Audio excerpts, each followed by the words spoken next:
Since the start of the war in Gaza, Israeli settlers have been expanding their presence across the occupied West Bank at an unprecedented level. Let me show you how. What you see here is a piece of land north of Nablus before the start of the conflict, and this is how it looks after the war started. And this area now has a road that didn't exist until a few months ago. We asked activists and Palestinians on the ground to share with us where they have seen illegal outposts and roads popping up since the start of the war. Then we verified those information with satellite images. The blue on this West Bank map is Israeli controlled, the green is Palestinian held, and the red marks are Israel's illegal settlements. We found 15 outposts and 18 roads that have been established since October 7, when Hamas attacked Israel over its occupation of Palestinian land. So let's recap a little bit of the history here. The West Bank was occupied by Israel after the 1967 war.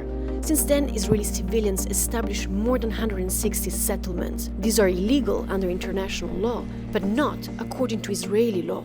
Now, outposts started flourishing a bit later, around the 1990s, and are illegal under both Israeli and international law. They are usually basic camps set up in rural Palestinian areas, like small caravans or even makeshift tents. Throughout the years, these have turned into farming outposts, reaching way larger areas and taking more land. And as they expanded, Palestinian presence and land shrinked. After the war on Gaza began, this process surged again. More than 1,200 Palestinians have been forced out of their homes since October 7.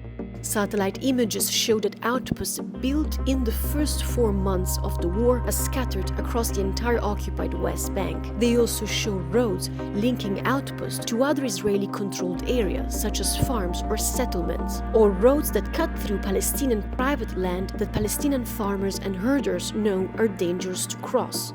And as Israeli settlers expand their presence across the occupied West Bank, they often do it violently. In the first 9 months of 2023, the UN recorded an average of 3 attacks per day. That figure's nearly tripled in October. Right groups and villagers say that Israeli soldiers often assist settlers' action.